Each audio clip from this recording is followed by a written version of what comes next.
Hi, I'm Myra Kornfeld. I'm a cookbook author and cooking instructor, and I have lots of tips and recipes to make your cooking life a whole lot easier. Today I'm making a simple but delicious butternut squash soup with crispy shallots and sage. The oven is going to do a lot of work for this soup. I have here a 2.5-pound butternut squash that I've sliced down the middle, and I'm putting it face down on my parchment covered baking sheet, and I'm putting it in a 350-degree oven until it's nice and tender. It's been about 45 minutes and this squash is tender. Oh yeah, it's totally ready to come out. I've let the squash cool for a little while, so now it's easy to handle, and the seeds will just come out so fast, much better after it's cooked.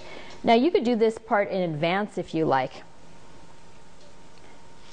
I'm going to scoop out the flesh, and I should have about 3 cups for the soup. This soup has only 6 major ingredients. We're going to sweat some leeks and some whole garlic with a little cumin, and then we're going to add in our cooked butternut squash, some sweet potato that I've just sliced up, a little apple juice, and I'm going to use stock today, but it's still delicious, made only with water. I've warmed a couple of tablespoons of olive oil in this medium pot, and I'm adding my leeks and the whole garlic cloves and a little splash of cumin, and I'm going to cook all of these for about 5 minutes over medium heat, just until the leeks are nice and soft. The leeks have softened enough, so I'm ready to add the other ingredients. I'm adding this cooked squash, the sweet potatoes, the apple cider,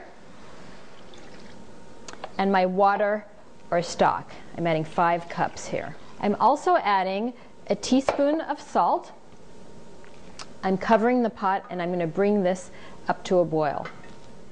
The soup is up at a rolling boil right now, so I'm turning it down so it's going to go at a gentle bubble, and I cook this for about 15 minutes, just until the sweet potatoes are tender. I'm putting in shallots that I've cut into little rings into a 1/4 cup of olive oil, and I'm making the garnish right now. It's going to be crispy shallots and sage. So I'm going to first just let this come up to heat together. At first it looks like nothing's happening, and then the shallots start to really sizzle. You don't really need to stir it till you see some brown happening around the edges.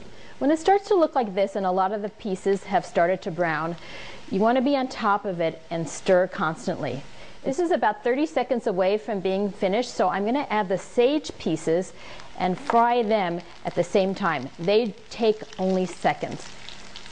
Now, as you see, some of these are browner than others, and that's okay. What you want to make sure is that nothing is burnt.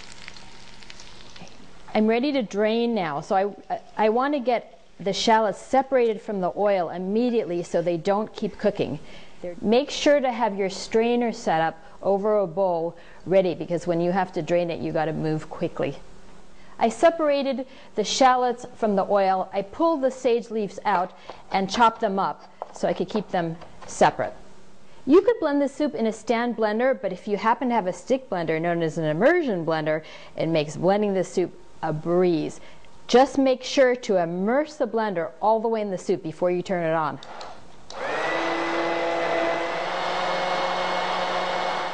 A soothing warm soup on a cool autumn day.